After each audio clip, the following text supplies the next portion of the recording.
Hi. I've been looking at some old pictures I found up here in the attic. Most of the people in them, I suppose, are related to me, though I must confess there are a great many of them I don't recognize. They lived long before my time. I also found some pictures of people that I know were not related to me. I bet this fellow's picture can be found in a great many houses, and maybe that's as it should be, because he's often called the father of our country. That makes him kind of related to all of us, doesn't it? What's his name? George Washington, that's right. And no story about America would be complete if we didn't learn something more about him. Today, let's find out something about his life before he became the father of our country. When George Washington was born, there was no United States of America. There were only 13 colonies, and they all belonged to England. George Washington was born in the colony of Virginia on February 22nd, 1732. He was born on a farm. In those days, there were no big cities, and most people lived on farms. But as Washington grew up, more and more people came to the colonies. Soon, all the good farmland was gone. So people began to move onto the land west of the English colonies. And then there was trouble. 3 different groups of people said the western lands belonged to them: the English, the French, and the Indians. The English king said, "All the land west of our colonies belongs to England, too." But the French king said the land belonged to France, and the Indians said that it was their land, that their God had given the land to them. Well, nobody paid any attention to the Indians. The King of France sent soldiers to build forts in the land west of Virginia. And when the King of England heard about this, he wrote a letter to the governor of Virginia. That letter was the beginning of George Washington's adventures. The king wrote, "Tell the French to get off my land." The governor couldn't take this letter to the French soldiers. He was too busy. But he had heard of a young man who knew all about the western lands because he had spent 3 months there measuring the land for farms. That man was George Washington. The governor of Virginia gave 21-year-old George the king's letter to deliver. Washington got on his horse and rode west for several days. Then he came to the beginning of the wilderness, land that now is part of the states of Pennsylvania and Ohio. In Washington state, this land seemed very far west indeed. On and on he rode.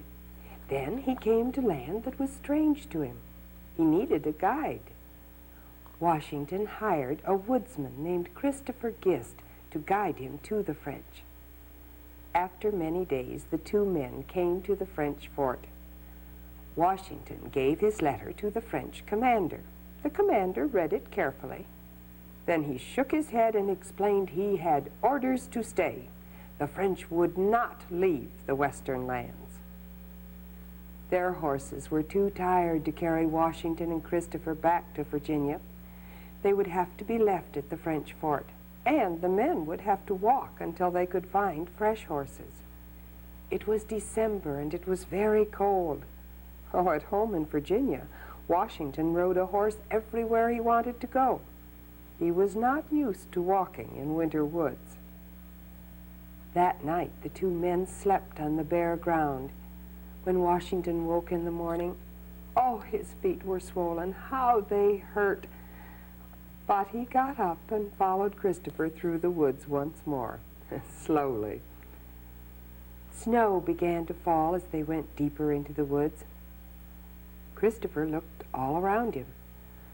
All at once, he didn't know which way to go. Just then, an Indian stepped out from behind a tree. He told the men to follow him. He said he would show them the way through the woods.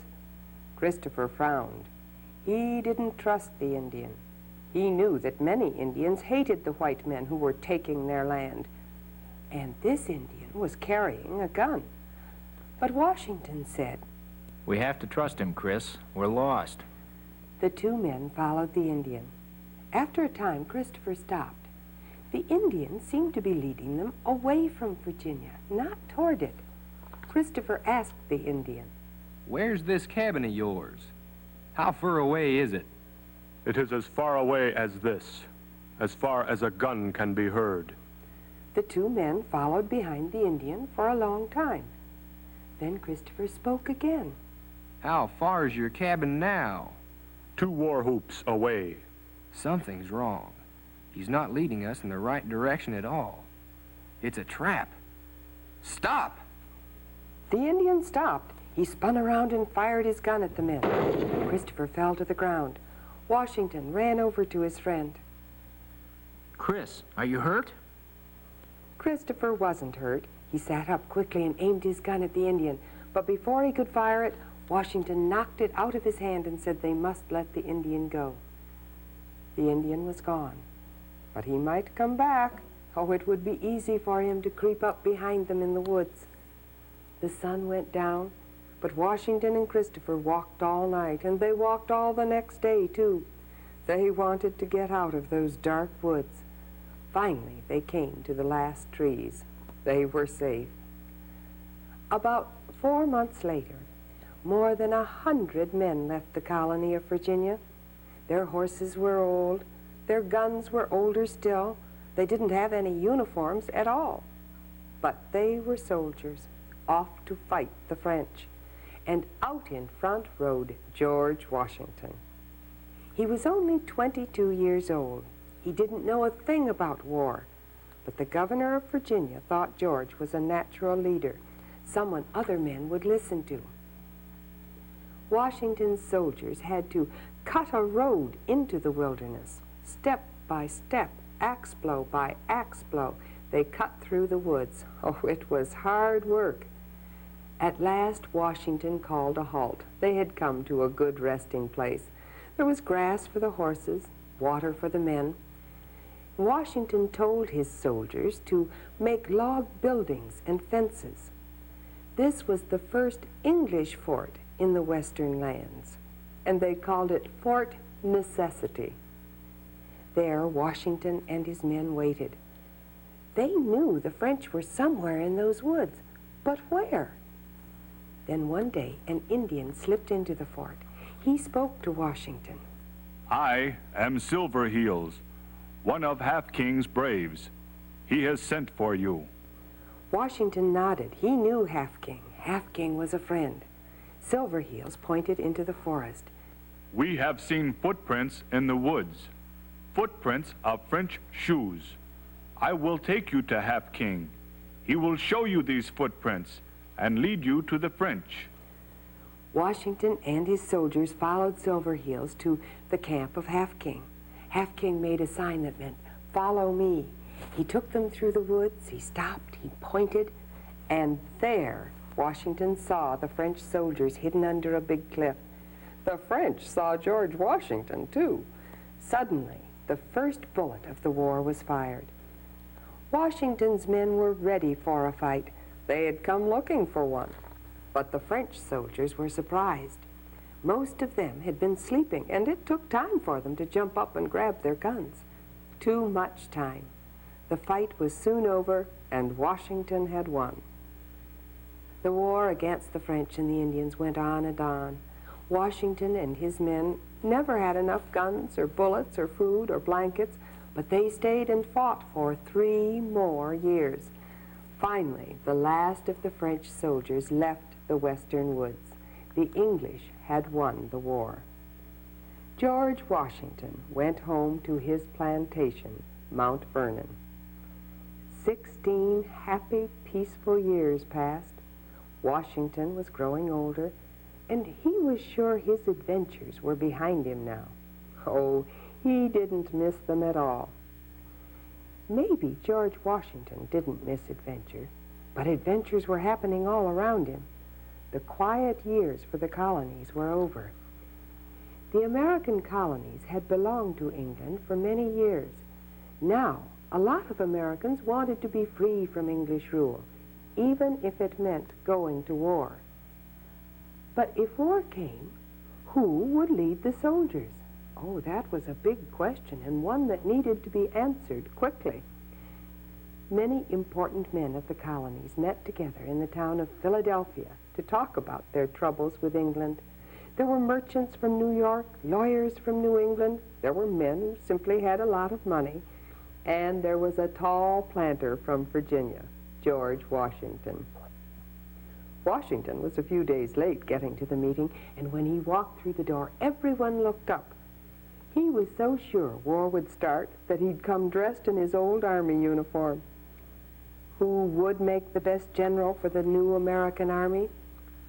Almost everyone got up and made a speech for the man he wanted. George Washington did not make a speech. He might whisper a word to a friend, but no speech. He was too shy for that. Most of the men at the meeting had heard of George Washington. And when the question was asked, who is the greatest man here, the answer came back. If you mean who can make the best speeches, I'd say Rutledge of South Carolina. But if you want a man of sound judgment, George Washington of Virginia is the greatest man here. Many must have agreed with this, for on June 15th, 1775, the men picked their general, George Washington. Washington wanted this job, yet at the same time he didn't. He remembered too much.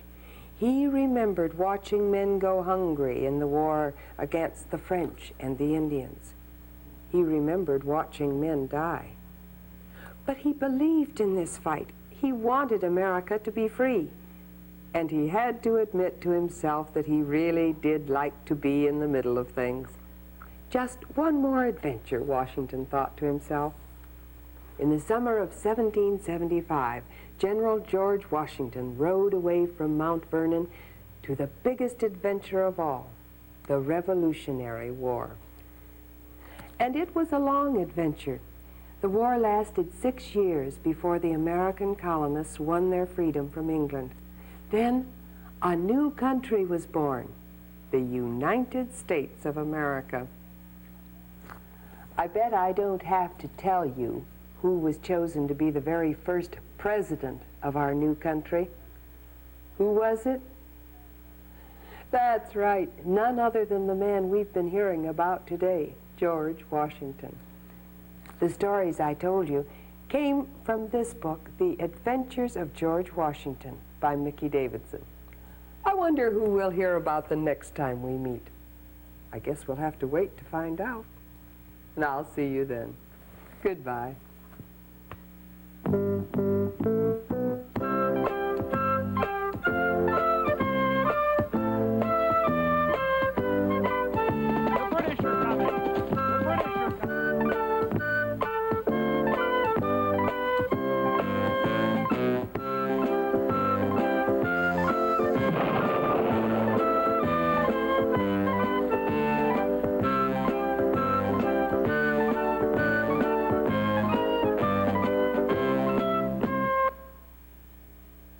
The preceding program was made possible by a grant from the Ohio Department of Education.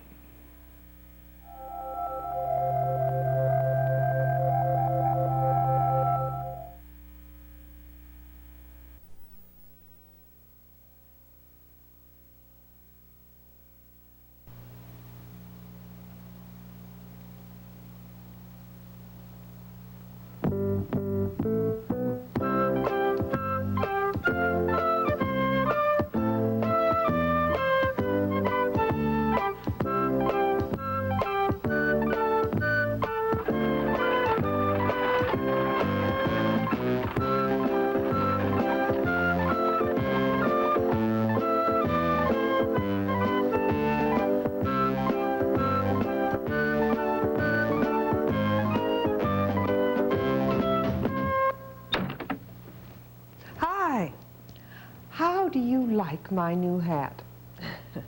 I guess it isn't really new. I found it in one of the old trunks. It's the kind of hat that was worn by our early pioneers. Oh, the pioneers had to be good hunters. They needed animals for food, but perhaps just as important, they needed animal skins and furs for clothing.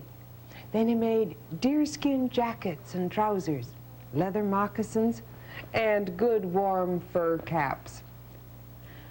I used the word pioneer. Do you know what a pioneer is? A pioneer is someone who does something first, who makes a way for others to follow. So the early pioneers were those people who went into the wild parts of our country. They cut the first roads. They made trails for others to travel on. They cleared the land for the first farms, and they built the first forts.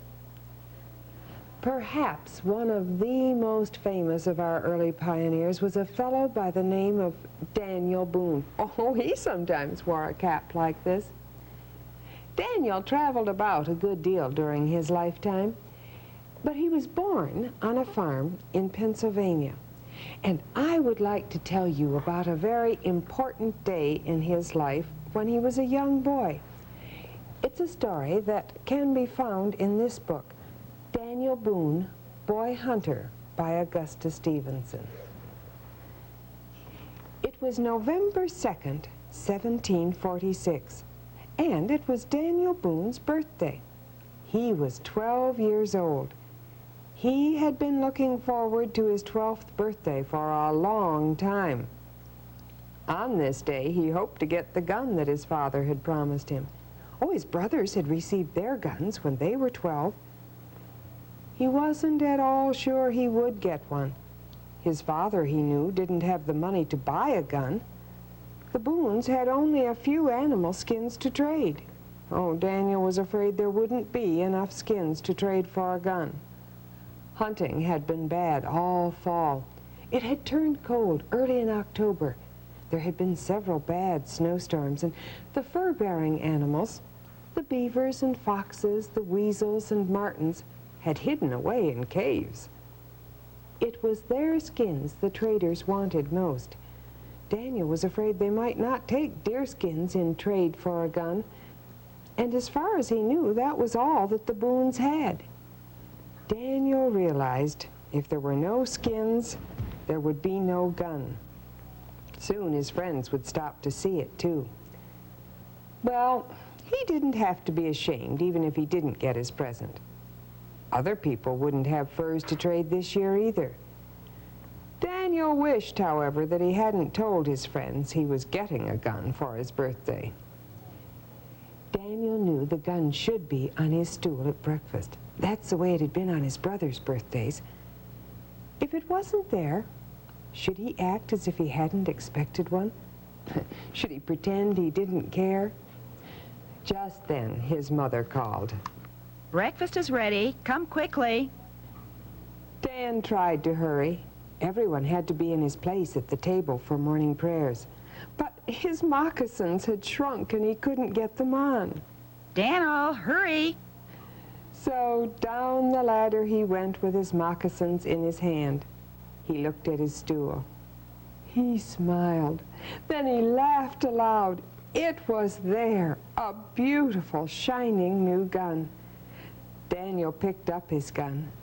It's beautiful. I'd rather have it than anything else in the world. You must have given a good many fine skins for it, Father. Your brothers found the skins, Daniel, and kept them hidden. After breakfast, the older boys went out to start on the farm work. I'll be out to help just as soon as I can get my moccasins stretched. We can get along without you today. It's your birthday, isn't it? Why don't you go hunting? Well, I did kind of promise Henry I'd go. Before you got your gun? You took an awful chance, Daniel. The brothers went away smiling. Daniel smiled too. He was so happy. Soon his friend Henry came. Henry examined Daniel's gun carefully. He said it was a fine gun. Dan was pleased. He knew it was a fine gun, but it was nice to know his friend thought so too. Daniel was anxious to try it out. So he and Henry did go hunting. The snow was covered with a crust of ice so thick they could walk on it. I'm afraid we won't find any game. It's too cold. It's been cold for a week. They'll have to come out for food. As Daniel talked, his keen eyes were darting this way and that.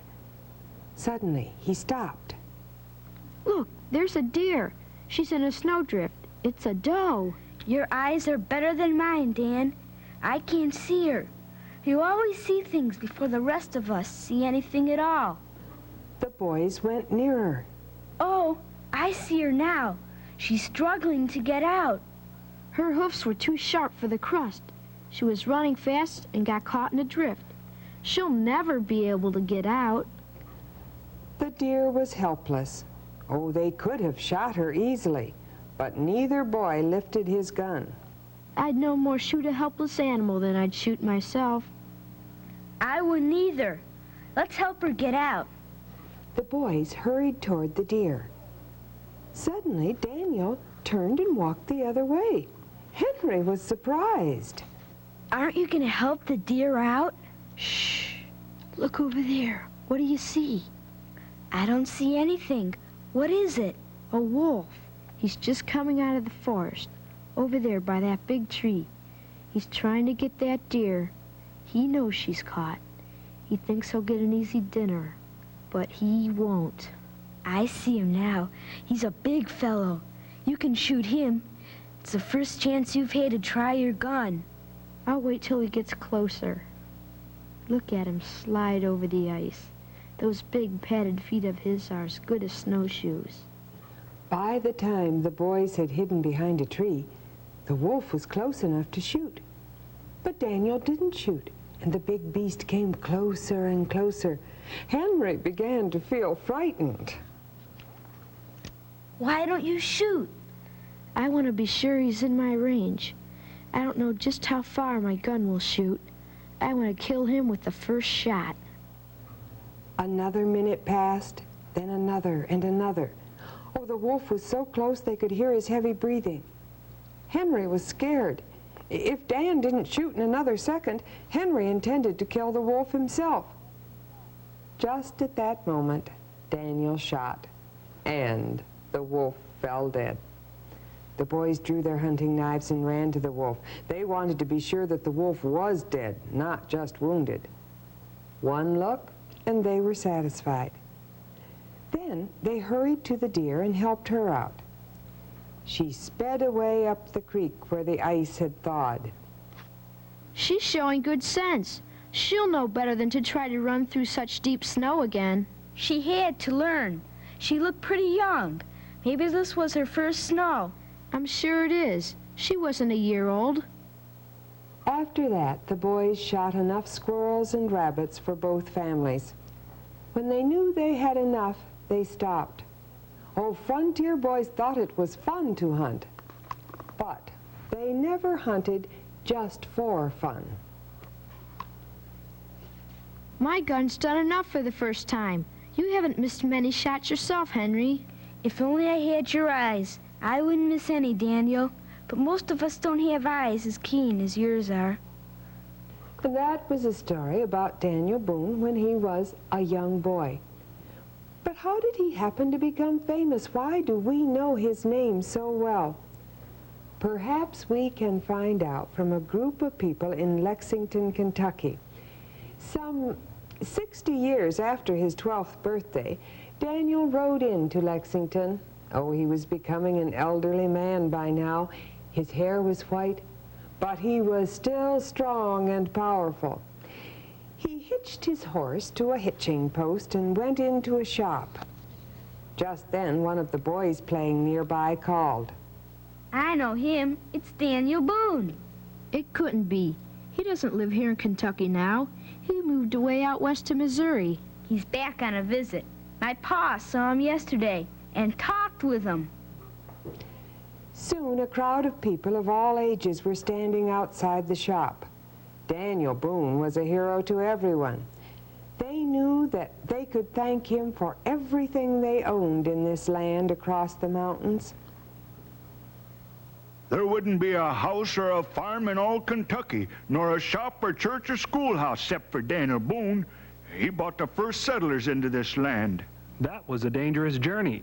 How'd he ever talk people into going? Because people believed what Daniel told them. When he said he'd been over here hunting, we knew he had. And when he said this soil was rich, we knew it was. And when he said there were thousands of buffaloes over here, we knew he'd seen them. Then there was another reason. Daniel blazed a trail through the mountains and clear to this meadowland. He didn't take a single woman or child across until he had the trail blazed. He tried to make it safe for them. But wasn't there danger from those savage Indians? Oh, not very much. The most of them had been driven out of the mountains. There are only a few prowling about. They could attack settlers. It wouldn't take very many Indians to attack a family who lived off by themselves. Daniel always knew when they were about. He could even tell what tribe they came from. Oh, there never was such a leader. He took care of the sick just as good as any doctor, and he knew what kind of herbs to use for medicine. He could live in the woods just as well as an Indian could. Why, Mr. Boone's buying a hat in that shop. Why, he lives out in the wilderness. Not no more. He don't live in the wilderness now. He lives on a big farm in Missouri. Missouri's no wilderness now. I'm from Missouri myself. There's settlements and towns all the way, and we can thank Daniel Boone for that. He was one of our first settlers. Why, we'd like to claim him as one of our sons. Pennsylvania claims him, too. He was born there. Yes, but he grew up down in North Carolina, where I come from. His folks moved there when he was around 16, so we think we've got a pretty good right to claim him. He fought with the Virginia troops in the Indian War, so he helped save Virginia, too. Seems to me Kentucky has the best claim of all. He really started the state, and he lived here a long time and farmed here. Why did he move around so much? Why didn't he stay in one place? Daniel always felt crowded when too many settlers moved near. He said he couldn't breathe close to towns and settlements. He helped to make America a great and strong country. He opened the door to these rich valleys and plains beyond the mountains, and thousands of folks followed him. I wonder what he thinks now. Cities, towns, villages, and farms everywhere. I hope he takes pride in it, for it's all the result of his work. Just then, the shop door opened and Daniel Boone stood in the doorway. The crowd yelled, "Hooray! Hooray for Daniel Boone!"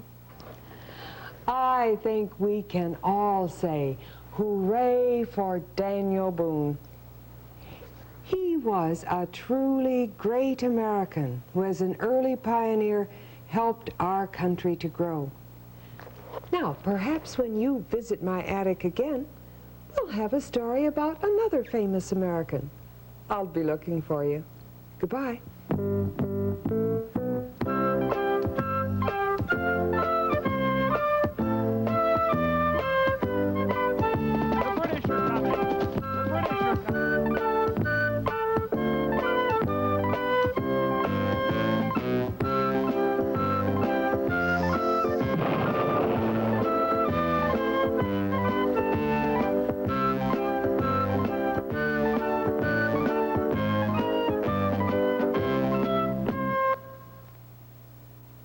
The preceding program was made possible by a grant from the Ohio Department of Education.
Hi.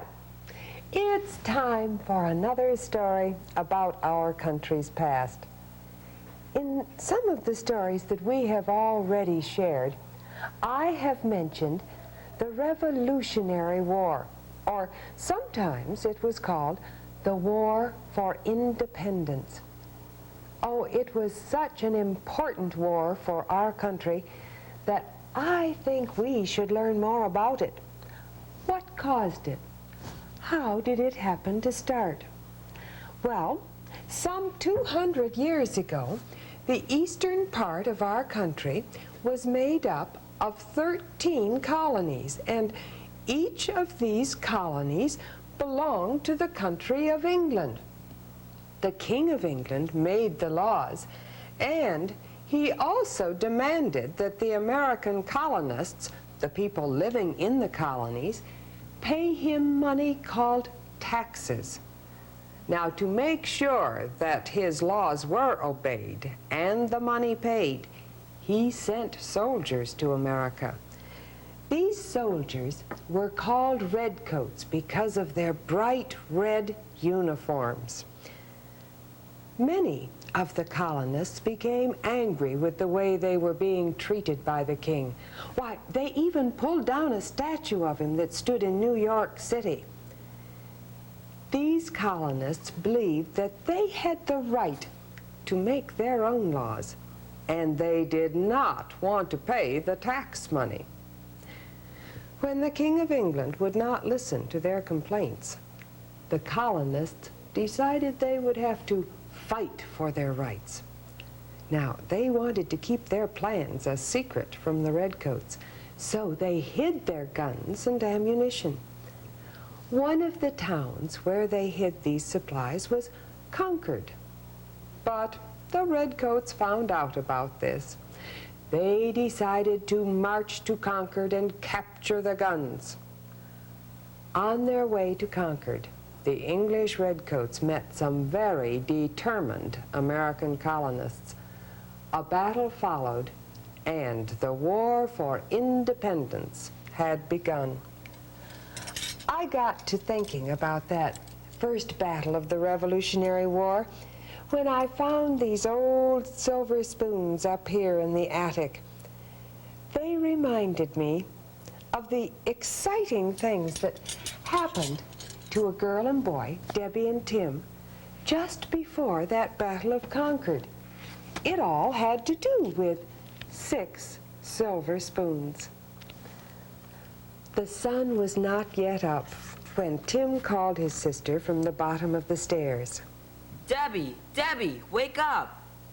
Wake up, Debbie, wake up! It's almost time to go. Debbie hopped out of bed and ran to the door. Today, she and Father and Tim were going to Grandmother's farm. It was 15 miles away, near Lexington. Grandmother had not been well. 10 days ago, she had called for Mother, but now Grandmother was well again, and Mother was coming home. Tomorrow was Mother's birthday.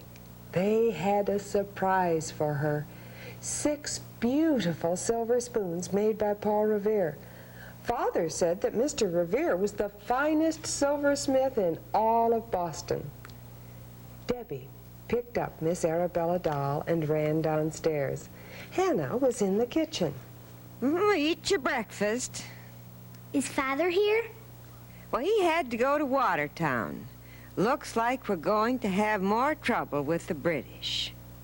But Watertown is miles away. He can't get back in time to take us to Grandmother's. Fiddlesticks, it's not so far. He left hours ago. There's Father now. But it was not Father, it was Tim. I took Dobbin and the Shay around to the front. We are ready to go. Debbie is scared your pa won't get back. He will if he can. But I hear the British are ready to march on Concord. To take the guns we have stored there. Will they march today? Oh, Hannah, will they let us go to the farm for Mother? There's no telling. 10 o'clock, 11 o'clock, 12 o'clock. Still, Father had not come. At 2 o'clock, Tim decided to go and get the spoons from Paul Revere's shop. It will save time. Father will surely be here by the time I get back. I am going with you. Soft white clouds sailed in the April sky. Apple trees were in blossom. Oh, but there were soldiers in North Square. British soldiers. Redcoats. Father says they should go back to England. The children hurried across the busy square and down to a shop with the sign, Paul Revere, silversmith. Paul Revere was not in his shop, but a clerk told them that their spoons were ready. He handed Tim a little roll of soft gray flannel, and the clerk told the children they could look at the spoons. Tim untied the bundle and spread it out on the counter. How beautiful. Oh, Tim, I wish we could show them to Mother this minute. The clock on the wall struck 3. Tim tied up the spoons again. We should have been on the road hours ago. Come on, Debbie. A company of redcoats marched into North Square. The British are up to something. They may not let us go now. We should have left at daybreak. Without Father? We could go by ourselves if we had to. At the corner, they began to run. They raced down the street. Hannah met them at the door. Your pa's not here yet. Then he is not coming. We will go by ourselves. Come on, Debbie. Well, what'll your pa say, land sakes? Aren't you afraid? Tim gave Dobbin a little slap with the reins, and they were on their way to the town gates. On Debbie's lap lay the silver spoons. In her arms, she held Miss Arabella. 2 red-coated soldiers stood near the town gates. One of them came right up to the shay. 2 youngsters alone. And where might you be going? To Grandmother's farm, near Lexington. And what have you got there, little girl? My doll and a present for my mother. Let me see that. Ah, 6 handsome silver spoons. These are worth money. We'll keep them. Debbie began to cry. Tim jumped out of the shay. He was very angry. Give the spoons to my sister. They're a present for my mother. Get back in the shay, young sir. You'll be lucky if we let you go. Another redcoat came riding down Lexington Road. Here comes the captain. He'll send you back to Boston. Don't cry, Debbie. But Debbie could not stop. Mother's birthday present was gone. The captain got off his horse. He came over to Tim. Why is the little girl crying? Tim told him about the spoons. Are you taking them to your mother? Yes, sir. Give me the spoons. Give me your doll's dress and bonnet, little girl. He rolled the spoons up tight in their flannel wrapper. Over this, he slipped Miss Arabella's dress. On one end of the roll, he tied the doll's bonnet. Now you have 2 dolls. Don't tell anyone that you have a present for your mother. Thank you ever so much. I have a little girl in faraway England, too. She's just about your age. You must be on your way now. Take care of your little sister. I will. Goodbye. In one arm, Debbie cuddled Miss Arabella. In the other, she held the make-believe doll. Miss Arabella is going the rest of the way in her petticoat, but she doesn't mind. It was night when they got to the farm. Tim drove into the barnyard. Mother and Grandmother heard them. They came running out to meet them. Bless my soul. Tim, Debbie, how glad I am to see you. The night wind was cold, but the farmhouse kitchen was warm and bright. But what is this? Miss Arabella in her petticoat? Quickly, Debbie hid the make-believe doll in her coat pocket. Oh, Mother must not see the silver spoons until tomorrow. We will make her a new dress. But where is Father? Did he send you children alone? He had to go to Watertown last night. We waited and waited, and then we came by ourselves. Tomorrow is your birthday. So it is. Tim and Debbie put their coats down on the settee, and as they did this, Debbie whispered to Tim that she had hidden the spoons in her coat pocket. It's Father! Before anyone could get to the door, Father was in the kitchen. Father told them that the British were coming for the guns stored in Concord. We believe that they'll march tonight, but when they get to Concord, they'll find nothing there. We've moved the guns out. We've stored them in new hiding places in other villages. We've worked very hard. Then they'll come up Lexington Road. Quick, put on your coats, children, Help me get some food in my knives and forks and silver bowls. We'll go down to the shed at the back of the orchard. We are too near the road here. There's no hurry. They'll not start out before the moon rises, and we may have news before that. They put out all the candles. Debbie sat by the front window. She listened for the tramp of marching feet. Tim and Father stood out by the edge of the road. They, too, were watching and listening. After a while, Debbie put her head down on her arms and fell asleep. She was awakened by the sound of a galloping horse. She ran out to the steps. A horseman slowed down and shouted to Father that the British had left Boston. The redcoats were coming. In an instant, the horseman was gone, galloping away toward Lexington. That was Paul Revere. Paul Revere? Debbie thought of the silver spoons. She ran back to the kitchen and picked up her coat. She put her hand in her pocket. The make-believe doll was gone. Oh, she knew she had put it there. She looked under the settee. It wasn't there. It wasn't on the table or on any of the chairs. Debbie began to cry. I've lost them. What is the matter? I've lost your birthday present. Father and Tim came in. I've lost the spoons. No, you haven't. Tim took the make-believe doll from his pocket. Here they are, Debbie. I thought they would be safer with me. Let's give them to Mother now. It's 1 o'clock of a brand new day. It is Mother's birthday. Mother untied the bundle and saw the 6 silver spoons. Oh, such beautiful spoons. Paul Revere made them. That's the Lexington Meeting House bell. It's the call to arms. I must go to Concord to meet the redcoats. Tim will take you to the orchard. Stay there till the troops have gone past. You'll be safe there. Yes, and so will the silver spoons. And that was the book, 6 Silver Spoons by Jeanette Sebring Lowry. Perhaps Debbie and Tim were not real people, but Paul Revere most certainly was. I hope that perhaps you will look for other books about him. We learned today that he was a silversmith and that he made a very important ride just before the Revolutionary War. I hope, too, that you will be coming back to my attic again soon so that we can share still other stories about America's past. Goodbye.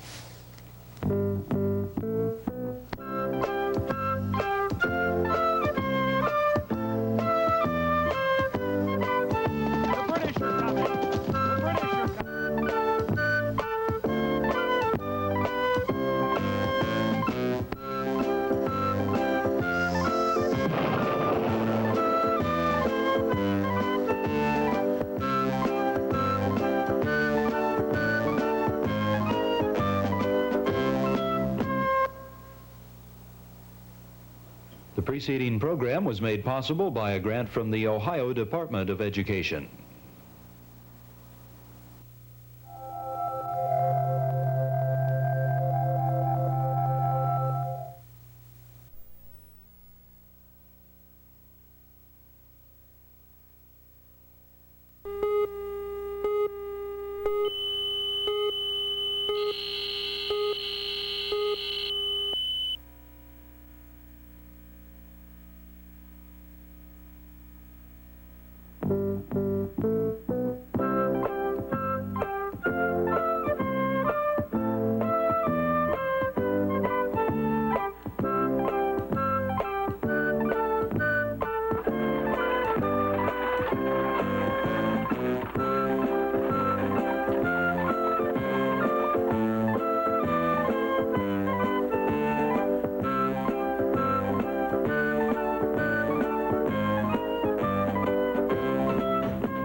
Hi.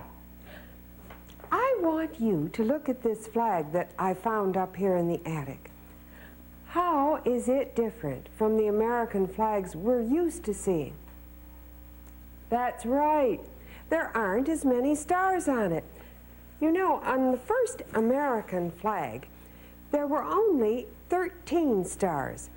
They stood for the 13 colonies that were fighting England for the right to become 13 independent United States. Let's find out how that first flag came into being. To do that, we must go back to the year 1776 and visit the home of Betsy Ross. In and out, pushing a needle in and out. That's all you do when you're sewing. It's stupid and tiresome. Why, Peggy, sewing isn't stupid at all. My mother says that every lady should be able to sew. So does mine. She said we should be glad that Mistress Betsy Ross is teaching us to sew. Well, I'm not glad. I'm tired of sitting still. I wish I were a boy, then I'd go to war. You're not big enough. I'm big enough to play a drum. That would be more fun than sewing. Of course it would, and you'd be helping your country, too. My papa says everyone should fight for freedom. How can you fight for freedom with a needle? Maybe you can't fight with a needle, Peggy, and maybe you can. Fight with a needle? How would a needle have helped our soldiers at Bunker Hill? By making warm clothes, of course. The British laugh at the rags our boys must wear. They call them an army of beggars. But I'm just sewing an old seam. I can't make clothes. And you won't be able to either, unless you learn first on small things. A baby crawls before it walks, you know. Now let me see your work, girls. Very nice, Constance. A little crooked, Elizabeth. Peggy, these stitches are much too large. I wish they were even larger, then I'd be finished. This kind of work takes only longer. Now you must rip your seam and do it over. Again? And again and again until it's right. That's a shame, Peggy. I suppose it's my own fault. I did hurry. If only I were helping in the fight for freedom instead of just sewing. How I would love to do something for General Washington, something he really needed. Cheer up, Peggy. Maybe you can sew him a shirt when you learn to make smaller stitches. A shirt? I mean something for America. I'll answer the door. If it's a poor beggar, I'll gladly give him my needle.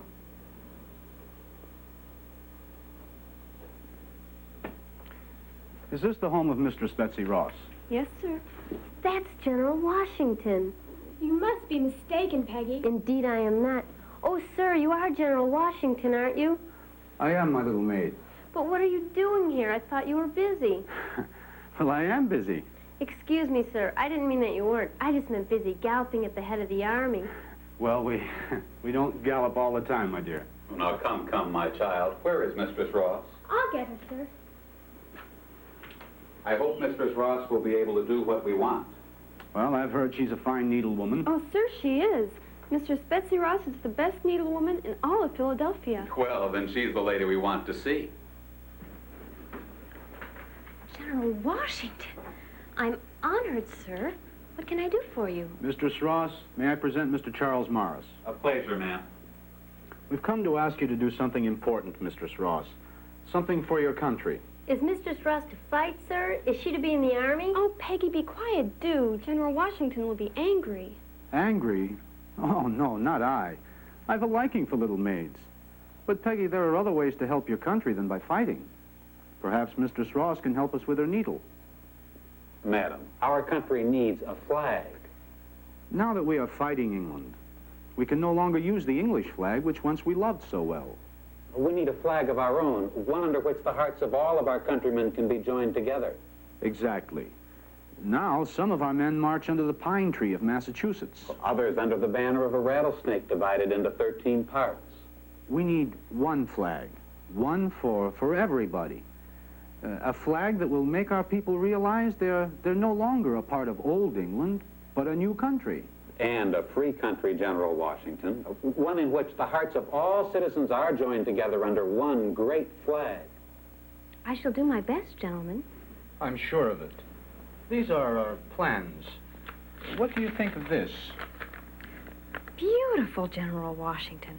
I love the colors red, white, and blue.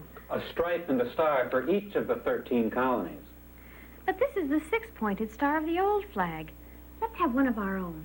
A new star for a new country. What do you say to a 5-pointed star? Would it be difficult to make?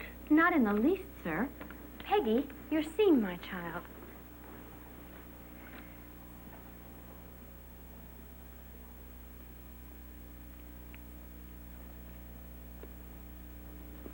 What do you think of this, General Washington?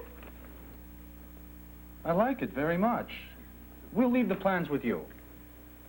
I shall begin at once. Good. Work quickly, madam. Our country needs its flag. Indeed it does. Farewell, Mistress Ross. Goodbye, my dears. Perhaps if you learn to sew as well as your good teacher, your needles may serve our country too. Goodbye, gentlemen.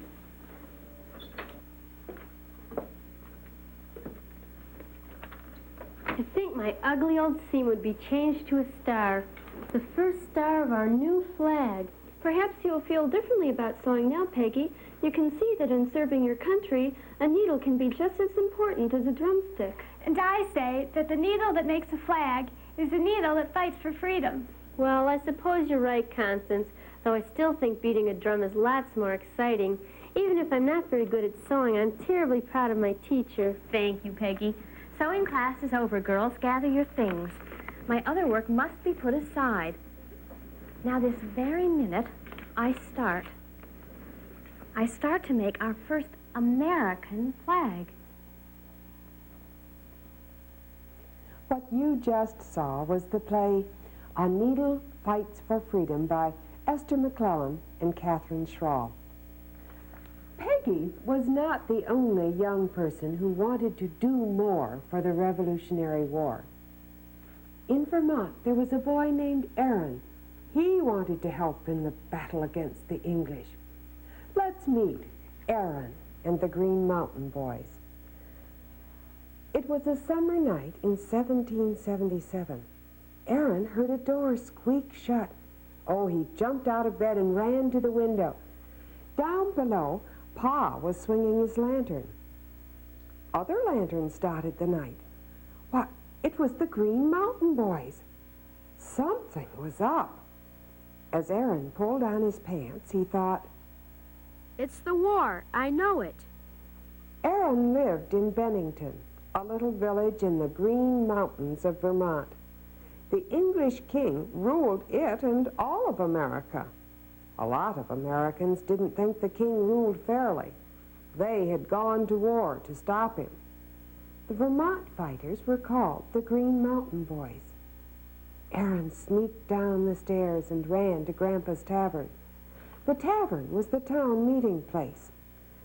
He crept into the kitchen and opened the hall door a crack. A colonel of the army was standing on a table. The British have captured the fort. Redcoats are on their way here now. We have only 100 Green Mountain Boys here, so I've sent to New Hampshire for help. But until it comes, we must be ready for anything. Right out loud, Aaron said, I'll be ready. Then Aaron turned to see Grandpa scowling behind him. The boys need help. And I need help washing all these extra mugs. Some of the Green Mountain Boys started right out to look for redcoats. Others stayed in town to wait for help. Pa stayed. One day, Pa climbed up on a fence. The soldiers from New Hampshire are coming. Aaron climbed up too. They don't look much like soldiers to me. They look like farmers. But at the tavern, Aaron saw a general who looked like a general. General John Stark. He heard him say, The British are only 2 towns away.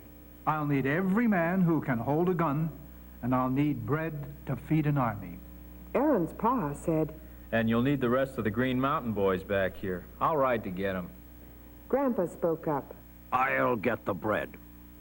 Aaron caught Pa at the door. I'll go with you, Pa. No, son. Then I'll go with the general. No, Aaron. Then you'll stay home and help your ma and your grandpa. The men followed General Stark out of town.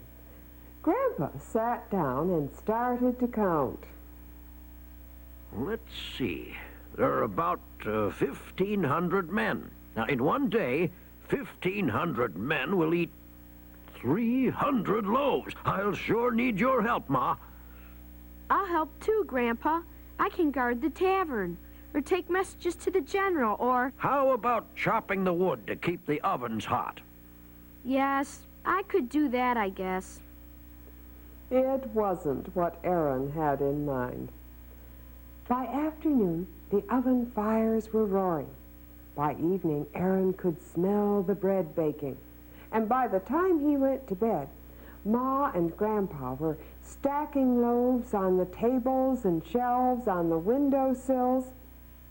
At dawn, Aaron ran to meet the soldiers' bread wagon. Sir, has the battle begun? Begun? The rest of the Green Mountain Boys have not even come, and the Redcoats are only one town away. I'll ride for the boys. Your pa's already done that. Well, then I'll go to the general. He needs more men. Grandpa came up and handed Aaron an axe. And I need more work and less talk. Bread. In the middle of that night, Aaron heard rumbling. Oh, but not cannon. It was thunder. It began to rain, first in sprinkles, then in bucketfuls. Oh, the next day the soldiers' bread wagon didn't come and didn't come. Grandpa started to pace. Finally, he said, Hitch the horses. We'll deliver the bread. When they reached the camp, the general met Grandpa. Have you seen the rest of the Green Mountain Boys? No. Haven't you? No. Oh, it must be this blasted weather. The boys can't get through, our guns won't fire, and the enemy is digging in for battle just up the river. Aaron poked Grandpa. I'll stay. Tell the general I can shoot a blackbird at 100 paces. Pardon? Nothing, sir. The boy wants to shoot home and do some chopping before bed. The general smiled. Good boy. Keep the bread coming. Aaron could not smile back.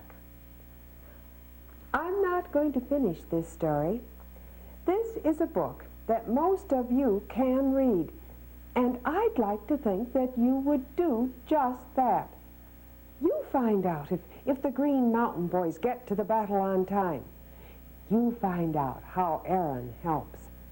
Now, the book you'll be looking for is Aaron and the Green Mountain Boys by Patricia Lee Gouch. I'll be looking for you to come back to my attic again very soon. Goodbye.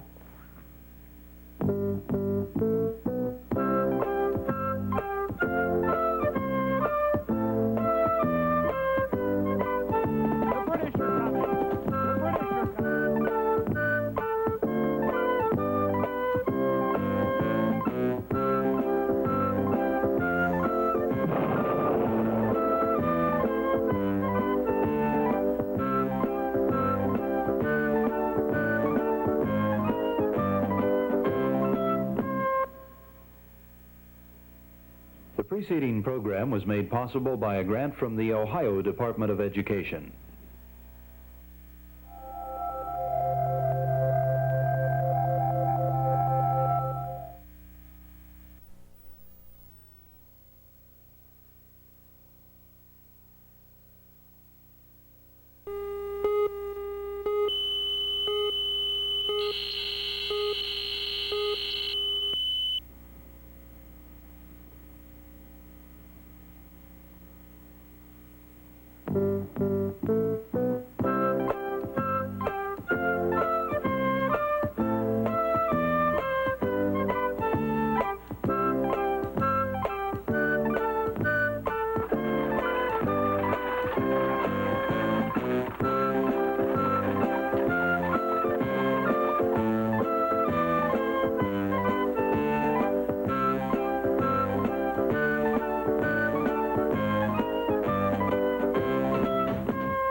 I don't like guns. They scare me. But I thought you would like to see this one. It's a very old gun, one that was used by an early pioneer or settler in our country. Oh, back in those days, guns were very necessary. There were no supermarkets from which to buy food. There were no department stores selling clothes. The killing of wild animals could provide both meat for a family to eat and furs and skins from which to make clothing. The settlers also used their guns to scare away some of the fiercer animals that might try to attack them in the wilderness. And I'm sorry to say they also used them against the Indians. The Indians did not like the white families moving on to, using, and well, taking the land that their families had lived on for hundreds of years. I can't say that I blame them. In their anger, they sometimes would attack these frontier families or try to burn down their log cabins. Our story today is about a pioneer family living in Kentucky during the Revolutionary War days. It's called Indian Summer. Ma McCollum went to the cabin door and called, Matthew, Toby, go find the cow for us. We need milk for supper. The two girls, Jeannie and Judith, pointed toward a tree and told their mother, Ma, the boys are up in that chestnut tree. That's right. They've been up there all afternoon. The two boys, Matt and Toby, dropped from the tree and ran across the clearing to the cabin. Look at all these chestnuts. Must be 1,000. We can roast some tonight. But first, you have to find Juno and her calf. Oh, Ma, those old cows. They're in the woods again. Hurry and find them. The sun was ready to set. The woods were full of shadows as the boys started off. Let's get the calf first. Juno always stays near him. That's right. Wherever little old Lucifer goes, that's where Juno goes too. Lucifer! Lucifer! Lucifer! The boys hollered, but the woods were still. Then they heard Juno's cowbell sounding in the shadows. They called again, but the woods were still. Are you scared, Matt? Pa said we couldn't be scared. Pa said we must be the men in the family until he comes back. Come on. The two boys crossed the brook. Dry leaves rustled under their feet. Blackberry brambles scratched their arms and faces. They kept calling for Juno and Lucifer, but all they heard was the hoot of an owl. Listen, you think that's a real owl, Matt? Suppose it's Indians. We might get scalped. Pa told me Indians sound just like that sometimes. Like owls, I mean. Don't call out again, Toby. If it really is Indians, we don't want them to know where we are. Matt was worried. Why had Juno strayed so far? Were Indians watching them? Could he and Toby be walking into a trap? Then they heard the bell again, far off in the dim green shadows. Another owl nearby called. I think it is Indians, Toby. Let's run for the cabin. We have to warn Ma and the girls. Matt and Toby crossed the brook. They crossed the clearing and ran into the cabin. 3 owls were hooting in the shadows. Indians, Ma! When Judith heard this, she screamed and dropped the frying pan into the fire. Indians got the cows. Now, boys, did you see any Indians? No, Ma, but we heard 3 of them calling like owls. I heard some owls myself. Ma moved fast. She slammed the cabin door and dropped the bar in place. She pushed a heavy chest against the door. She closed the shutters over the 3 windows and barred them too. Then she turned to the children. Boys, you poke up the fire. We may need more bullets. Jeannie, you and Judith put on some lead to melt in the kettle. You were right to come back, Matthew. That showed good sense.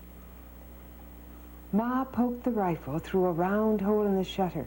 She squinted into the darkness. They heard another owl. Could it be an Indian? Oh, Ma thought to herself. Oh, Lord, give me strength to save these children. See anything, Ma? I don't see any Indians, but I don't see any owls either. You take the back window, Matt. Toby, you climb into the loft. Judith, you and Sister mold bullets if it is Indians. We'll stand them off, for my name isn't Sarah McCollum. Maybe all you boys just imagined it was Indians. We heard 3 owls, Judith. 3 owls hooting and answering. We sure did. Never mind, boys. I just pray you were mistaken. Nobody's going to complain if it isn't Indians after all. Up in the loft, Toby was cold. He pulled a quilt around himself and laid his head against the warm clay wall of the chimney. The fire died down to glowing coals. The girls stopped making bullets. Matt rubbed his eyes to keep awake. Ma stared out at the chestnut tree. Nothing moved in the shadows. You girls can just as well go on up to bed. Matt and me can tend the fire. Jeannie and Judith climbed up into the loft, and soon they were asleep. As Matt and his mother sat by the dying fire, Matt said, "I just wish Pa was here. When you reckon he can come home, Ma?" Your father can come home as soon as he licks the British. General Washington will say, "Jonas McCollum, you've been a fine soldier, sir. I thank you. Now you go on home to your family. They need you more than I do." And then he'll come home. I wish he was here now. Then Matt fell asleep. He dreamed he was marching beside Pa. They had long rifles on their shoulders, and General Washington was out in front, riding his big white horse. Soon Ma fell asleep, too. She dreamed she was standing in the cabin door. It was a sunny morning, and she was wearing her best linen apron. Jonas had just come up the path. He was home from the war, and Ma was saying, "Come in, Jonas. Breakfast is waiting for you. Children, look. Just look who's here." Everyone in the cabin slept. Then there came the sound of an owl from the chestnut tree. Another could be heard in the dark woods. Another hoot came from the brook. A dark shadow ran to the cabin. An Indian climbed onto the low roof. 2 more Indians came creeping toward the cabin door. The Indian on the roof crawled up to the narrow chimney and squeezed inside. Up in the loft, Toby awoke. He heard something in the chimney. Then he heard a cough. Ma, Indians! There's an Indian in the chimney, trying to get down. I hear him plain as day. Ma woke and ran to the fire. She blew on the coals. "Wake up, Matt. Wake up, Judith. Jeannie, wake up. Bring me my feather quilt, Toby. My spiderweb quilt from Virginia. Hurry!" Toby stumbled down the ladder, dragging the quilt behind him. Ma told the children to tear open the quilt. Then she threw big handfuls of goose feathers onto the fire.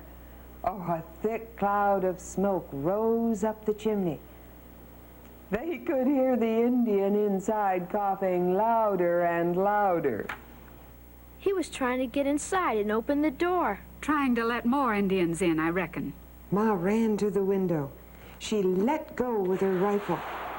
2 shadows ran for the trees. Lord have mercy, I missed. Listen, Ma, he's back out on the roof again. Never mind. Put more feathers on the fire. We'll smoke him out good. If that chimney had been any wider, that Indian would have got down in no time. The Indian dropped off the roof. Oh, he was still coughing as he ran to the brook. Matt went to the window and took a shot with his rifle. I missed mine too, Ma. Just so they're gone. Ma gathered her children around her. They sat watching and listening, but everything was still. The Indians were gone. As the first light of day broke above the trees, they could hear the voice of Mr. Harrod from the fort. "Hello? Hello in the cabin? Sarah McCollum, you all right?" See any Indians? 3 of them were here a while ago. They tried to surprise us. "We heard the shooting. We came as quick as we could. You better come with us. Everyone else is in the fort. They've been there for days. But if we leave, the Indians will burn this cabin.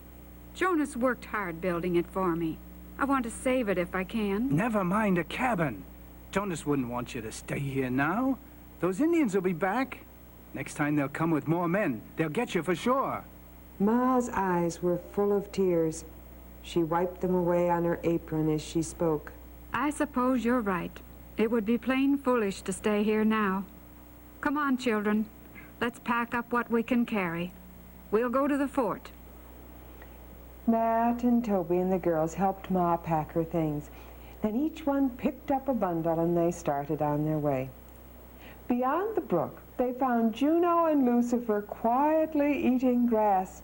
When Toby saw this, he called, "Look, their bells are gone. The Indians did steal their bells." Ma told Mr. Herod how Matt and Toby had followed the sound of the bells in the woods, and she told him how the boys had warned them all. You were smart boys not to let the Indians get you.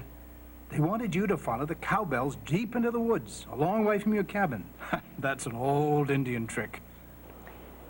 When they reached the fort, everyone wanted to hear what had happened. So Ma and Jeannie and Judith and Toby and Matt told their story again. When they had finished, Mr. Herod said, When Jonas comes home, he's going to be mighty proud of you, Sarah. Proud of me? He'll be proud of these children. This story of Indian summer is one that might really have happened. During the Revolutionary War, a great many men were away from home battling the English, and a great many of the settlers' cabins were attacked by Indians. When this happened, families usually went to the nearest log fort where they could protect themselves better. The Indians seemed to like to go on the warpath during September and October. At that time, their corn had been harvested, but the leaves had not yet fallen from the trees, and this meant they could slip through the woods more easily without being seen. It is because the Indians like to attack during early fall that we call the warm days of September and October Indian summer. Unlike the pioneers, Indian summer is a time of year that most of us look forward to now. I look forward to seeing you again soon. Will I? I hope so. Goodbye.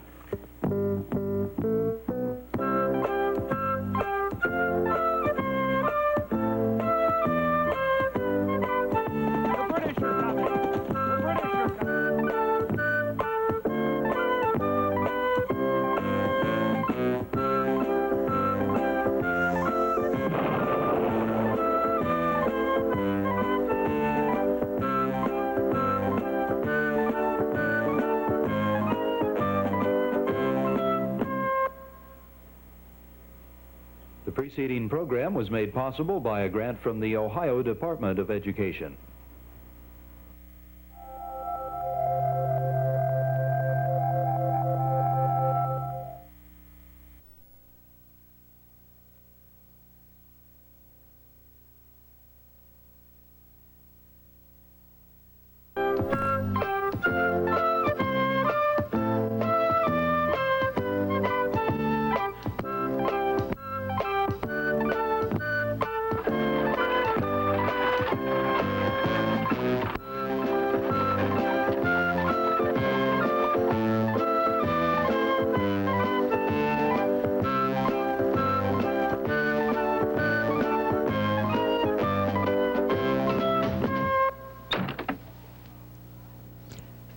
I brought a snack up to the attic today.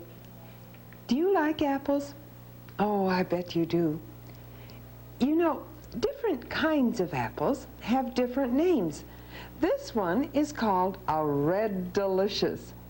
But there's also one that's called a Wine Sap, another known as a Duchess, there's a Macintosh, and there is an apple called a Jonathan that was named for a person that I would like to tell you about today. His name was Jonathan Chapman. If you've ever heard of him before, it was probably as Johnny Appleseed. Johnny Chapman was a happy boy. He lived on a farm, and he liked the outdoors, woods, birds, animals. Best of all, he liked the apple trees that grew on his father's farm in Massachusetts. Soon, Johnny knew how to plant seeds to grow more trees, and he learned how to take care of the trees he planted. As he grew up, he liked to go and stay in the woods. He never took a gun, for he would not hurt any animal. One night, when the rain came down, he went to sleep in a log. He felt something soft next to him. It was a bear. Johnny told the bear it was safe with him, and the bear stayed with Johnny all night. When he was 20 years old, Johnny went far away from the town where he grew up. He walked for days with a sack of apple seeds on his back. He wanted to plant the seeds in the wilderness. At that time, many years ago, families were moving west to Ohio, Indiana, Illinois, Iowa, Missouri, and this land was known as the wilderness. There in the deep woods, every town was far from the next town.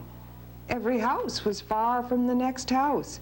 Every family was far from the next family. The families had to work hard from morning to night.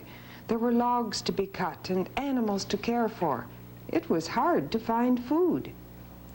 "I will go and plant seeds," said Johnny. "Then apple trees will grow, and there will be food for the folks who live in the wilderness." Johnny would walk for many days and see nothing but trees, birds, and animals. But he liked the outdoors, and he was happy. Sometimes he met an Indian. Then he made friends with the Indian. They would walk along for a bit or stop to cook dinner over a fire. If the Indian should ask him where his gun or his shoes were, Johnny would answer, "I get along fine without gun and shoes." As Johnny walked in the woods one day, it began to snow. All day long the snow came down until it was very deep. Johnny was cold. He did not know what to do, for he knew he would have to walk for days to get to a house. "How can I walk without shoes?" he thought, in this deep, deep snow. That night, he made a fire and went to sleep in a log.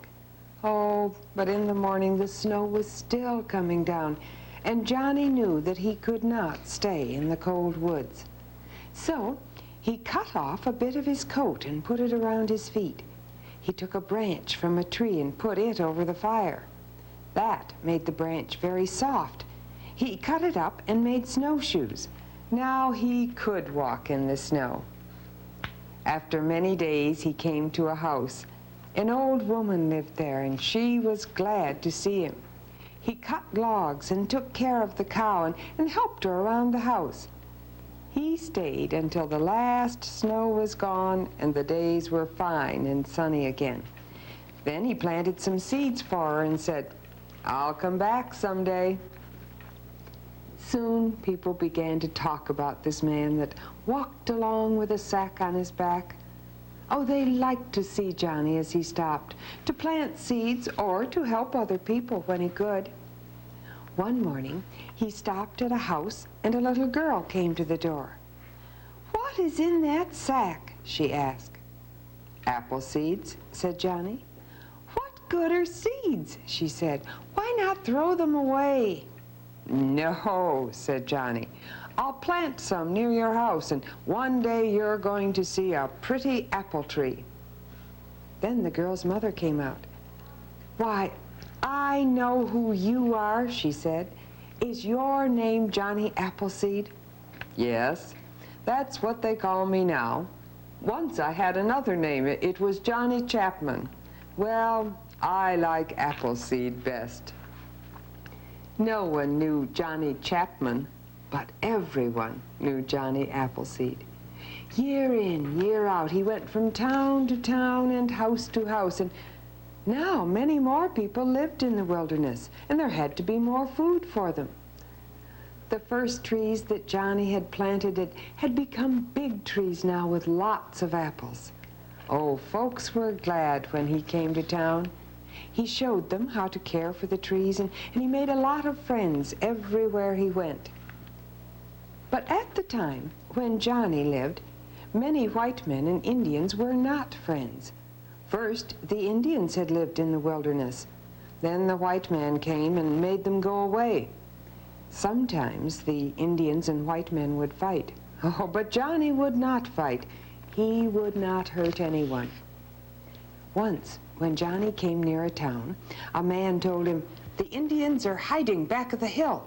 They're going to take the white men by surprise." Johnny ran as fast as he could. He stopped at every house in the woods, shouting, "Run! Run, hurry! The Indians are hiding back of the hill. Run to the biggest house and you'll be safe." Then every father and mother took their children and ran to the biggest house. After that, people liked to tell how Johnny had saved them from the Indians. Year in, year out, Johnny went on planting seeds, and everywhere he went, his friends were glad to see him. They would ask him to stay for dinner or to stay as long as he liked. One day, a boy saw Johnny coming down the road and met him at the door. "Come and look at our trees," said the boy. "They're doing fine." Now, Johnny's back was to the door, so he did not see anyone come near the house. But the boy jumped to get a gun. Then Johnny saw an Indian. He walked over to him and said, "I am your friend." After he said some other things, the Indian went away. "How can you be his friend?" said the boy. "You saved us from the Indians." "Well," said Johnny, "I think we should help others when we can. So I will look at your trees, and then I'll go see that Indian. He came here to find me, and I want to help him. Next time, why not stop and think before you reach for that gun?" Many years went by. Johnny was getting to be an old man, but he would not give up his work. He went on planting seeds and taking care of the trees he planted. But finally the time came when Johnny was too old to work. He went to live with friends, and many people came to see him. He liked to tell them about the old days when he started out with a sack on his back and no shoes on his feet. He liked to tell them about the old days when there were no apple trees in the wilderness. And that was the story of Johnny Appleseed by Gertrude Norman. Now, 15 years after Johnny Appleseed died, another boy was born who also became famous for the work that he did with plants. His name was George Washington Carver. George was the son of slaves owned by a man named Moses Carver. And when George was just a baby, he and his mother were kidnapped by men who did not like slaves. His mother was never found, but George was returned to the Carvers. Mr. and Mrs. Carver took care of George, and as he grew, they could see he was a very bright little boy. He was full of questions. He wanted to know about everything around him, the sunshine, the rain, the trees, the flowers. When he was still very young, George planted a garden. He studied his plants and took care of each one as though it was the only plant he had. Even much older people would ask George how to care for their plants. He was given the nickname Plant Doctor because he had such success in growing things. George kept on wanting to learn about things. He wanted to go to school to find the answers. But even though the slaves had finally been given freedom, the schools near George would not allow black children to attend their classes. So when he was just 10 years old, George left the Carvers and set out on his own to find a place where he could go to school. Wherever he found such a school, he would look for a family with whom he could live. He was quiet, hard-working, and people liked him. Families took him in, and George in turn would work for them, scrubbing floors, washing clothes, baking bread. When George was older, he wanted to go to college to learn still more. Oh, but college cost a lot of money.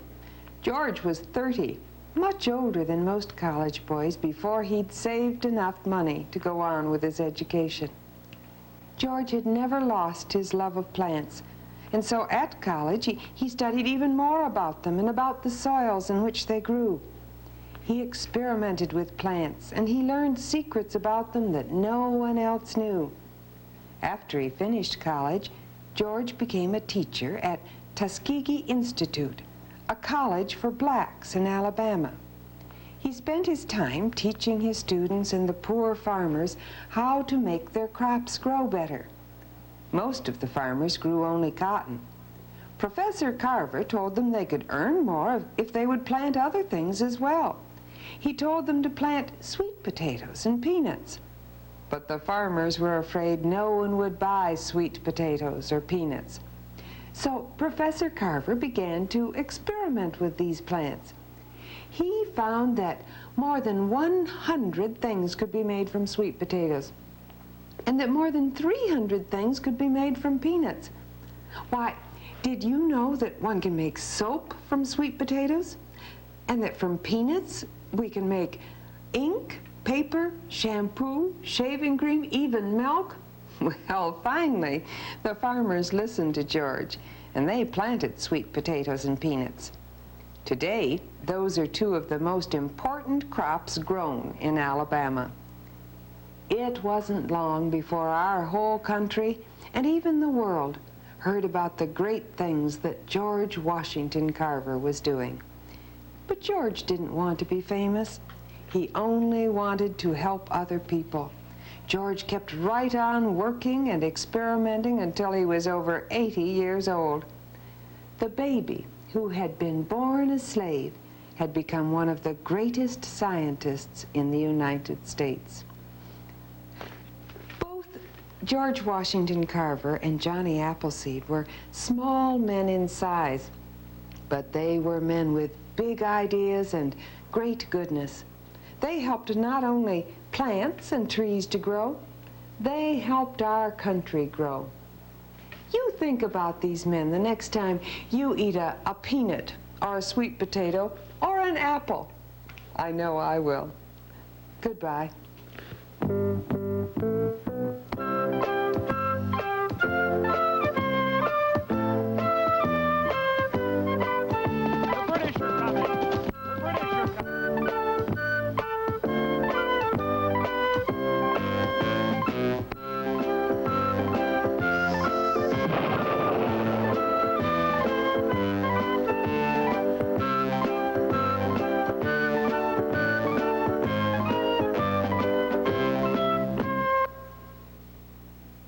The preceding program was made possible by a grant from the Ohio Department of Education.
Are you ready for a big adventure? In May of the year 1804, a group of men set out on one of the greatest adventures of all time, and I'd like to share it with you today. Thomas Jefferson was president of our country in 1804. Few people knew as much about America as he did. But even Jefferson knew little about the lands west of the Mississippi River. Now, the only way to find out about unknown lands is to explore them. So President Jefferson sent a group of men on this dangerous trip west. Oh, he hoped they might get all the way to the Pacific Ocean. The leaders of that exploring trip, or expedition, as we might call it, were Meriwether Lewis and William Clark. The adventure began at the city of St. Louis in Missouri. There, Lewis and Clark and 43 other men started paddling up the muddy Missouri River. Oh, it was very hard, slow work. If the wind was right, the boats could sail up the river, but most of the time, the men had to row. By late the next fall, the explorers had traveled 1,600 miles up the river. They decided to stop and build a fort in which to spend the winter. While they were there, they met an Indian maiden named Sacagawea. She was a Shoshone Indian whose home had once been way out west in the Rocky Mountains. When the Lewis and Clark expedition set out again in April, Sacagawea and her French husband, a trapper and trader, went with the men. Oh, she could be a big help to them when they got to the Rocky Mountains. They still had a long and dangerous way to go, and once more they set out to follow the Missouri River. Sometimes the icy water was so shallow that the men had to tumble out of their boats and wade through the water. They pulled the boats along by ropes tied around their waists. Every few minutes, someone was swept off balance and tumbled into the cold river. Walls of rock came down to the river so sharply that the men found it difficult to pull the boats from the shore. There was no place to walk. Why, they were lucky if they found a small beach on which to camp at night. It was at one of these miserable campsites that Lewis complained to Clark the river twisted and turned too much. Oh, they traveled far each day, but they were not moving westward fast enough. At the end of the next day, they had splashed up the river at least another 15 miles. Lewis looked around him at the men. Oh, they were so tired. Not a one was dry. They had not shot an elk or deer for some time, and the men were growing weak from eating nothing but soup and tea. To add to their troubles, the rocky cliffs along the river were alive with rattlesnakes. Oh, no one dared put his foot down beyond the edge of the water without first looking closely at the ground. Lewis was getting very discouraged. He climbed to the top of the rocky canyon. There, he found he could nearly look down on the place where they had camped the night before. Oh, he shook his head and slid back down to the river. Lewis told Clark what he had seen. "We traveled 15 miles today," he said, "but we are barely 3 miles farther west than we were yesterday. Oh, we must find the Shoshone Indians and get some ponies. Then we could travel by land." Now, they knew the Indians had seen them. Smoke signals drifted up in the summer sky from distant mountain peaks. And one afternoon, the sharp-eyed Clark spotted moccasin tracks in a swampy place along the riverbank. But still, they never met the Indians face to face. They felt they were being watched, yet the watchers never appeared. The month of August was getting to an end, and with September would come the first snows. Then it would be too late to try to cross the Rocky Mountains. We must remember that these men had no map or chart to show them the way, and even today people get lost in the Rocky Mountains. Imagine the job of Lewis and Clark. They had no idea of the distance or the dangers that lay between them and the Pacific Ocean. Why, for all they really knew, the Rocky Mountains could roll on practically forever. At dawn the next morning, Lewis had made up his mind. He ordered 3 of the other men to pack up and go with him. The 4 would try to find the Shoshone Indians. Lewis talked hurriedly to Sacagawea and her husband. They told him that somewhere off ahead was a brook that formed the beginning of a great river on the other side of the Rocky Mountains. Lewis said goodbye to Clark and added, "I will find you here when I come back with the Shoshones and with horses, or I will not come back at all." Then Lewis and his 3 companions set out. They climbed slopes that went practically straight up and down. They clung to cliffs. They pushed their way through jungles of thorns. At night, they made a camp and left beads, a looking glass, and a tool for cutting moccasins beside the fire. Then the men crept away and slept among the trees. They heard nothing in the darkness, but in the morning the trinkets were gone. The Shoshones had been there. Oh, they tried to follow the moccasin trail of the Indians, but they lost it when they came to hard rocks. Yet now at least, they thought, the Indians must know that they were friendly.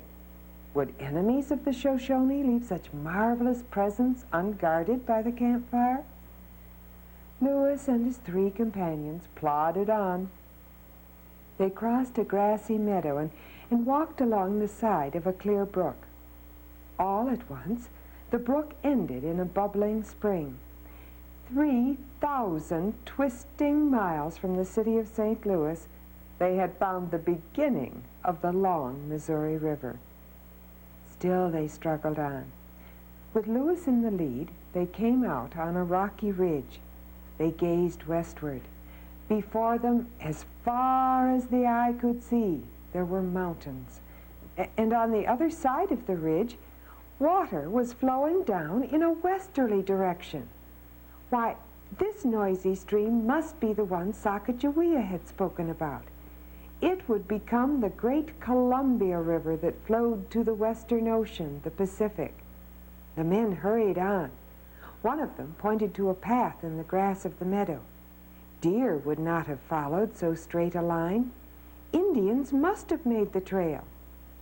The men kept walking westward toward the sun that was going down in the sky. Then, over a rise several hundred yards in front of them, the 4 white men saw 60 Indians riding on prancing horses and frisky ponies. The feathers of their war bonnets bobbed to the motion of the horses. The chief in front held his spear high above his head. His followers carried bows and arrows. At last, the Shoshones. Now Lewis knew that the success of their march to the Pacific Ocean depended upon one man in buckskin facing a feathered Indian on a pony. If the Shoshones thought Lewis were an Indian from an enemy tribe, he would die with the chief's spear in his heart. But did the Indians know he was a white man? His face was burned by sun and wind. No Indian was darker. Suddenly, Lewis breathed a prayer of thanks that he'd kept on his buckskin jacket as a protection against mosquitoes and other insects. He rolled up his sleeve. Then he held up high the pale skin of his arm, and he repeated over and over again the words Sacagawea had told him meant white man. A murmur rippled among the Indians as they saw the white skin of the stranger. Then the young chief smiled. He slid from the back of his pony and laid his spear on the ground. He walked toward Lewis. Their cheeks came together when they met. Some of the war paint from the Indian rubbed off on the face of the explorer. The 2 men looked at each other and grinned. The Indians and the 4 explorers rode back to Clark and the rest of the camp. Yells of joy sounded from the waiting men when the horse came into view. Even more gleeful shouts followed a few minutes later when Sacagawea threw her arms around the Indian chief. She was his long-lost sister. Oh, what a happy meeting. A great council followed at the campfire, and the explorers did some trading with the Indians.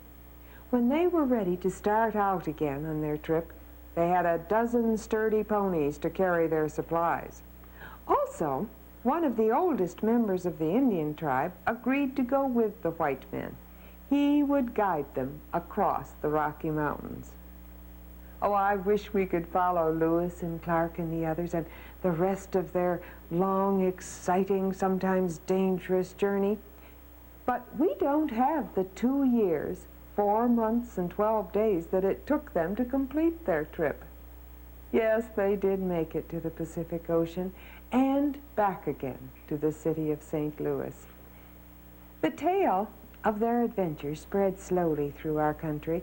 At that time, there were no telephones or telegraph, no radio or TV, and all the news had to travel by mail, either on horseback or in a stagecoach.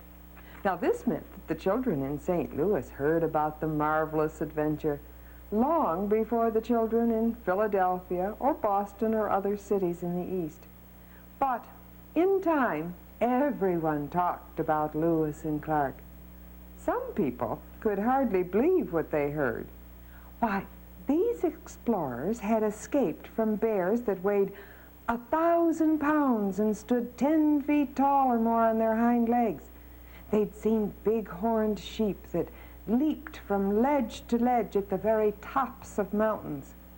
There had been buffalo as far as the eye could see, trees taller than the highest church steeple, and mountains so huge the eye could not believe them. Soon other men were eager to push their way west to meet these wonders. Yes, Lewis and Clark had truly opened up a new and exciting part of America. Now, the part of their trip that we heard about came from this book, The Lewis and Clark Expedition by Richard Newberger. Here is another book about the adventures of Lewis and Clark, and it is perhaps easier reading for those of you who would like to learn more about the trip made by these famous and brave men. As we share more stories, perhaps we'll learn what happened with those western lands as Americans tried to settle this new part of our country. Will you come back again soon for another story? I hope so. I'll see you then. Goodbye.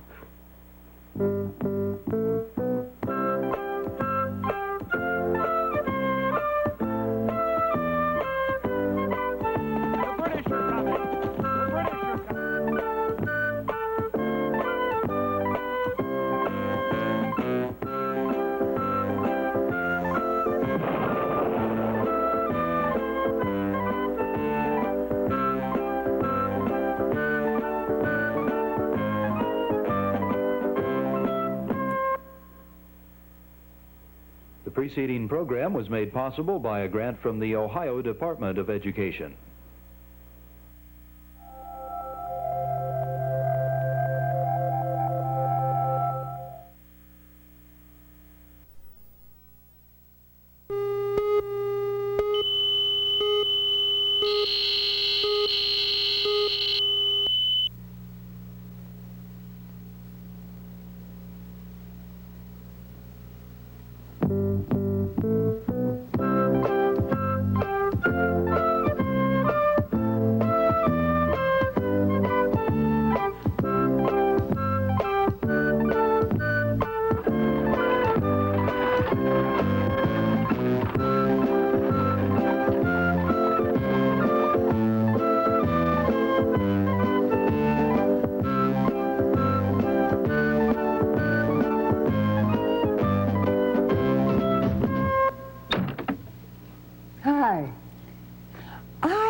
Such interesting things here in the attic.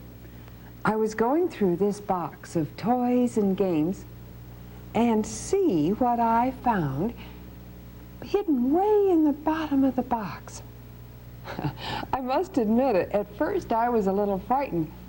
I thought this little raccoon had come crawling in through the window and made himself a home here in the attic. And then I saw that what I had found was a puppet. Do you like puppets? Yes, I like puppets. What? I said I like puppets. I heard what you said. It's just that I was surprised to hear you. Tell me, what do you do up here in the attic? When you aren't going through old boxes, that is. Oh, well, we share stories about America and about the people who have made this country great. Have you ever told the folks about Davy Crockett? He's one of my favorite heroes. No, I haven't, but I'd like to. Well then, let's get to it. My friends and I will help. Your friends? Yep, they've been hiding in that trunk over there. Guess you haven't found them yet, but they're mighty good storytellers. More puppets. What fun! But what story shall we tell about Davy? There are so many. Well, one of my favorites is about little Davy and the bear, Slewfoot. I know that one. It was back in 1791, and little Davy Crockett had a birthday. His daddy gave him a beautiful new pop gun. Oh, you know what a pop gun is, don't you? That's right, it's a toy gun that shoots corks. Well, Davy was mighty pleased with his birthday present. I'll be a great hunter someday, maybe even today, but I have to practice. Now what can I practice on? Well, hi there, Matilda. That's a fine gun, Davy. It looks just like your daddy's. Yup. Of course, it's much smaller.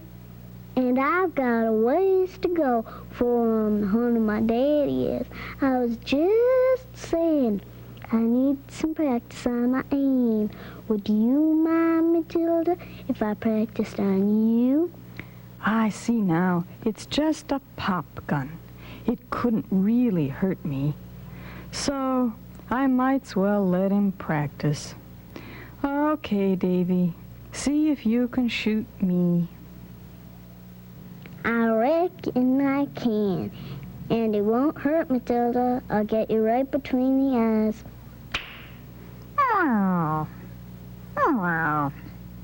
Oh, boy. He hasn't hit me yet, but I'll play dead. I don't want to hurt his feelings.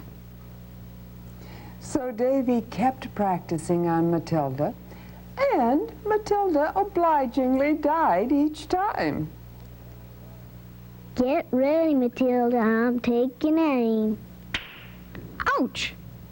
I think he's getting better. He really hit me that time. Now that I've got you bagged, Matilda, I'm going to try for bigger game. Good. That was getting tiring.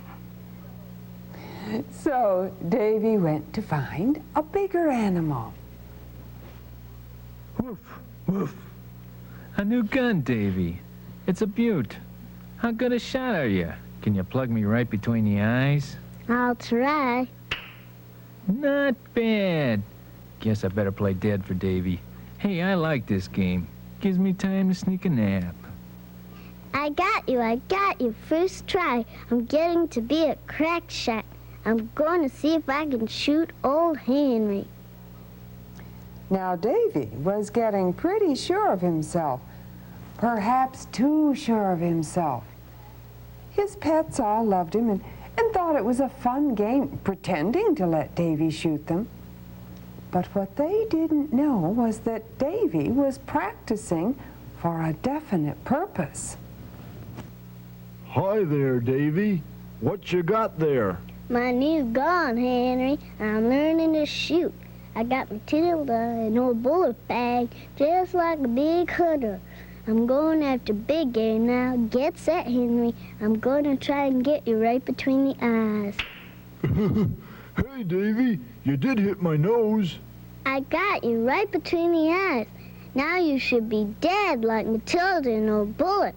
Well, I reckon I can be as dead as those old tricksters. Here goes.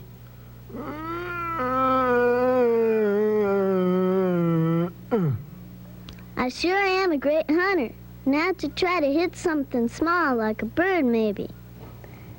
So Davy went looking for a bird, And whom should he come across but Clarence the rooster?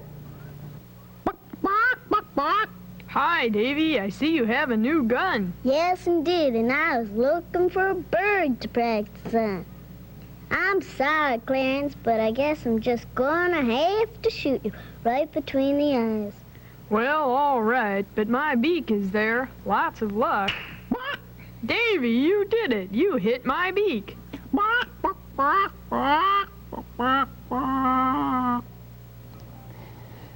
Now, Davy's aim was remarkably good.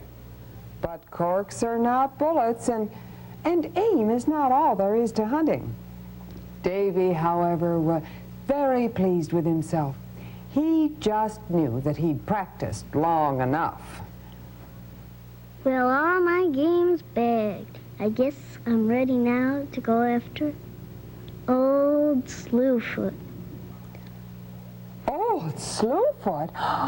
The most dangerous bear in the woods? And little Davy thought he could get him with a toy gun full of corks? Oh, more likely, Slewfoot would get our little Davy Crockett. I'm here in the deep woods. Gee, it's darker than I thought it would be. I'm kind of lonesome. I wish I hadn't shot old Bullet. He could have come along. What's that noise? I think I hear a growling.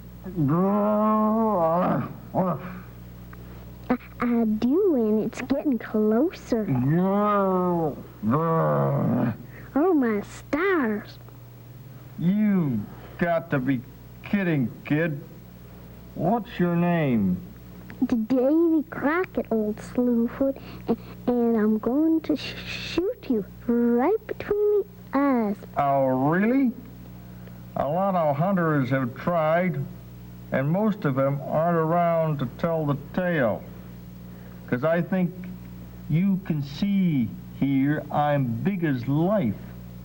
Bigger than life, you might say. What makes you think you can take care of old Slewfoot?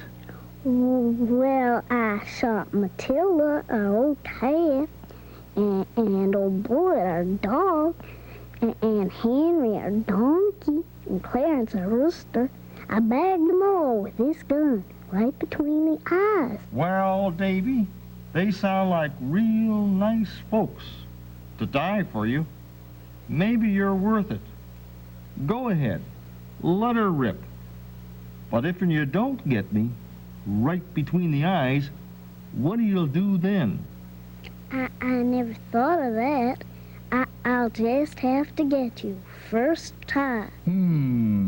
Sounds like you will be a brave hunter if you live long enough. Yeah, you got me, Davy. Right between the eyes. Then why aren't you dead? Well, I'm a mite bigger than a cat, or a dog, or a rooster, or even a donkey. And I ain't so well-mannered neither. You see, sticks and stones might break my bones, but, corks will never kill me. You mean the others, they all just play dead? Right. Oh, no. What are you gonna do to me, Slewfoot? Well, you could make a tasty supper for me, but fact is, I'm on a diet.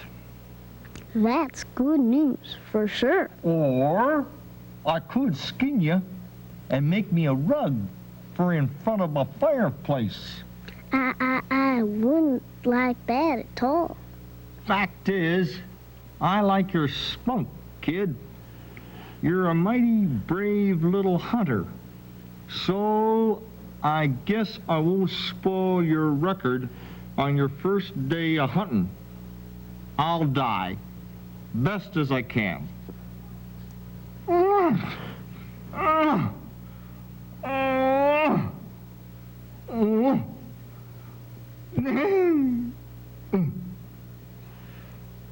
I think think you're one swell bear, old Slewfoot.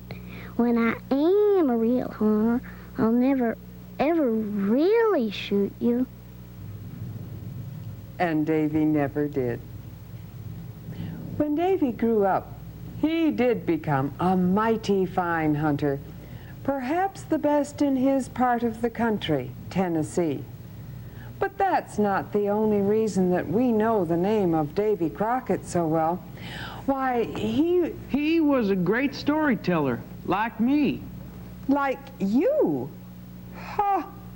It seems to me your friends did most of the storytelling. Well... But you're right. Davy was famous for the stories he told. He had so many strange and exciting adventures in his real life, and he loved to tell folks about them. Because he liked to make people laugh, he sometimes changed those real-life adventures into what we might call tall tales. Why, if he were chased by a snake, you can just bet his story would make that snake the bigger than life. And he loved to tell about how he and his pet bear could row a boat faster than a Mississippi steamboat could go. A pet bear that could row? Oh, somehow I doubt that. But hunting and storytelling are not the important reasons that Davy was a hero. He fought long and hard with the army to keep the frontier a safe place for settlers to live. He worked in the Tennessee government, and the people in that state thought he was such a fine man, they elected him to be their congressman in Washington, D.C. Finally, Davy died defending a fort in Texas against Mexican attackers. Hey, that was the Battle of the Alamo. That's right. And the Battle of the Alamo became a very important event in American history. Yes, Davy was a hero to the very end, a true American hero. I am very happy that you reminded us of Davy Crockett today. Thank you. My pleasure. And thank you for being here to share the story with us. Goodbye.